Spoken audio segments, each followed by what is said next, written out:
యజ్ఞభృత్. ఓం యజ్ఞభృతే నమః.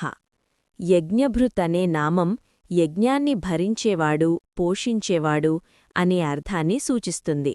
యజ్ఞక్రియలు సక్రమంగా కొనసాగడానికి ఆధారమైన పరమాత్మని దీనికి సూచ్యం. ఆదిశంకరాచార్యుల భాష్యం ప్రకారం యజ్ఞానికి అవసరమైన శక్తి, ద్రవ్యాలు, కర్తృత్వం అన్నీ భగవంతుని ఆధారంగా నిలుస్తాయి. ఆయన వల్లనే యజ్ఞం నిలిచి ఫలిస్తుంది. కాబట్టి ఆయనే యజ్ఞభృత్. పరాశర భట్టారుల వ్యాఖ్యానంలో భగవంతుడు భక్తుల సమర్పణలను స్వీకరించి వాటిని పోషించి ఫలితంగా శ్రేయస్సుగా మలుస్తాడు. యజ్ఞాన్ని నిర్వహించేవారికి శక్తి సామర్థ్యాన్ని ప్రసాదించి ధర్మకార్యాన్ని నిలబెడతాడు.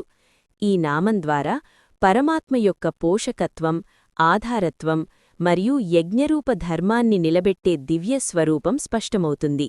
యజ్ఞకృత్. ఓం యజ్ఞకృతే నమః. యజ్ఞకృత్ అనే నామం యజ్ఞాలను సృష్టించేవాడు, ఆచరింపచేసేవాడు అనే అర్థాన్ని సూచిస్తుంది. యజ్ఞ సంప్రదాయం, విధానం, క్రియ అన్నీ పరమాత్మ సంకల్పమేనని తత్వార్థం.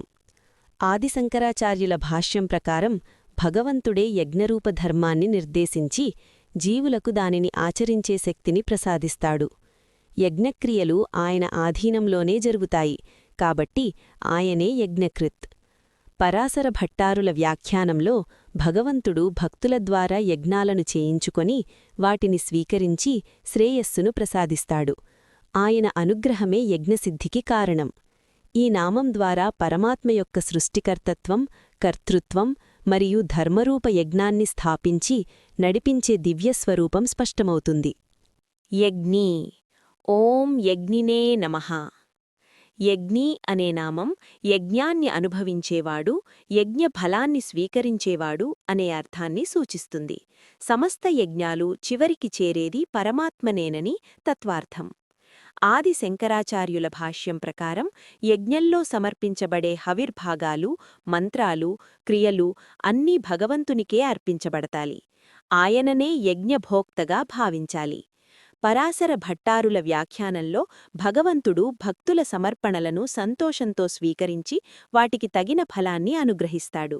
భక్తి, శరణాగతి రూపమైన యజ్ఞాన్ని అత్యంత ప్రీతితో అంగీకరిస్తాడు. ఈ నామం ద్వారా పరమాత్మ యొక్క యజ్ఞభోక్తత్వం, అనుగ్రహశక్తి మరియు భక్తుల సమర్పణలను స్వీకరించే కరుణాస్వరూపం స్పష్టమవుతుంది. యజ్ఞభుక్. ఓం యజ్ఞభుజే నమః. యజ్ఞభుక్ అనే నామం యజ్ఞాన్ని భుజించేవాడు, యజ్ఞఫలాన్ని స్వీకరించేవాడు అనే అర్థాన్ని సూచిస్తుంది. సమస్త యజ్ఞాలలో సమర్పించబడే హవిర్భాగాలను గ్రహించేది పరమాత్మనేనని తత్వార్థం. ఆది శంకరాచార్యుల భాష్యం ప్రకారం యజ్ఞంలో అర్పించబడే ద్రవ్యాలు, హవిస్సులు భగవంతునికే సమర్పింపబడతాయి. ఆయన అంతర్యామిగా వాటిని స్వీకరించి యజ్ఞానికి పరిపూర్ణతను ఇస్తాడు. పరాశర భట్టారుల వ్యాఖ్యానంలో భగవంతుడు భక్తుల సమర్పణలను ఆనందంతో అంగీకరించి వాటిని శ్రేయస్సుగా మారుస్తూ వారికి ఫలితాన్ని అనుగ్రహిస్తాడు. భక్తిరూపమైన యజ్ఞమే ఆయనకు అత్యంత ప్రియమైనది. ఈ నామం ద్వారా పరమాత్మ యొక్క యజ్ఞభోక్తత్వం, కరుణ మరియు సమర్పణలను స్వీకరించి ఫలప్రదాతగా నిలిచే దివ్యస్వరూపం స్పష్టమవుతుంది. యజ్ఞసాధనః. ఓం యజ్ఞసాధనాయ నమః. యజ్ఞసాధనః అనే నామం యజ్ఞసిద్ధికి సాధనమైనవాడు, యజ్ఞం ఫలించేందుకు కారణమైన పరమాత్మను సూచిస్తుంది. యజ్ఞానికి అవసరమైన సాధనాలన్నీ ఆయన నుంచే ఉద్భవిస్తాయని తత్వార్థం. ఆది శంకరాచార్యుల భాష్యం ప్రకారం యజ్ఞంలో ఉపయోగించే ద్రవ్యాలు, మంత్రాలు, కర్తృత్వశక్తి అన్నీ భగవంతుని ప్రసాదమే. ఆయన లేక యజ్ఞసిద్ధి అసంభవం. కాబట్టి ఆయనే యజ్ఞసాధనః. పరాశర భట్టారుల వ్యాఖ్యానంలో భగవంతుడు భక్తులకు యజ్ఞాచరణకు కావలసిన శక్తి, సాధనాలు, అనుకూలతను ప్రసాదించి వారి సమర్పణను సఫలీకృతం చేస్తాడు. ఆయన కృపే యజ్ఞఫలానికి మూలం. ఈ నామం ద్వారా పరమాత్మ యొక్క ఆధారత్వం, కర్తృత్వం మరియు యజ్ఞరూప ధర్మాన్ని సఫలీకరించే దివ్యస్వరూపం స్పష్టమవుతుంది. యజ్ఞాంతకృత్.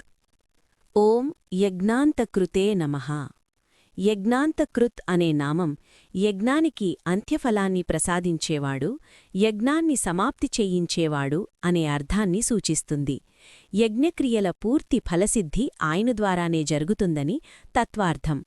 ఆది శంకరాచార్యుల భాష్యం ప్రకారం యజ్ఞంలో చివరగా లభించే ఫలాన్ని నిర్ణయించి దానిని కర్తకు అందించేది భగవంతుడే. యజ్ఞ సంపూర్ణత ఆయన అనుగ్రహంతోనే సాధ్యం.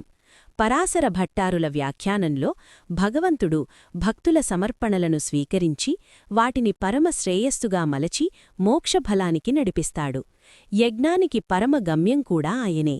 ఆయన కృపవల్లనే యజ్ఞం సఫలమవుతుంది. ఈ నామం ద్వారా పరమాత్మ యొక్క ఫలప్రదాతత్వం, నియంత్రణ శక్తి మరియు భక్తులను శ్రేయోమార్గానికి చేర్చే దివ్యకృప స్పష్టమవుతుంది. యజ్ఞగుహ్యం. ఓం యజ్ఞగుహ్యాయ నమః.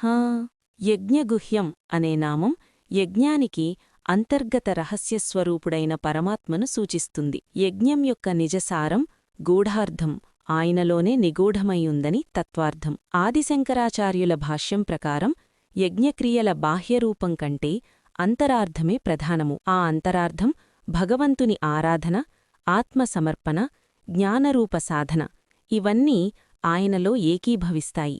కాబట్టి ఆయనే యజ్ఞగుహ్యం. పరాశర భట్టారుల వ్యాఖ్యానంలో భగవంతుడు భక్తుల హృదయంలో దాగి ఉన్న భక్తి, శరణాగతి అనే గూఢభావాలను స్వీకరించి వాటిని నిజమైన యజ్ఞంగా భావిస్తాడు. బాహ్యక్రియలకు మించిన అంతరభావమే ఆయనకు ప్రియమైనది. ఈ నామం ద్వారా పరమాత్మ యొక్క అంతర్యామిత్వం, రహస్యస్వరూపం మరియు భక్తి యొక్క గూఢతత్వాన్ని గ్రహించే దివ్యస్వరూపం స్పష్టమవుతుంది. అన్నం. ఓం అన్నాయ నమః. అన్నం అనే నామం భక్ష్యరూపుడైన పరమాత్మను సూచిస్తుంది. సమస్త జీవులు భుజించే ఆహార రూపంలో కూడా ఉన్నది ఆయననే అని తత్వార్థం. ఆదిశంకరాచార్యుల భాష్యం ప్రకారం అన్నం జీవనానికి ఆధారం. ఆ అన్నరూపంగా భగవంతుడు ప్రవేశించి జీవులను పోషిస్తాడు.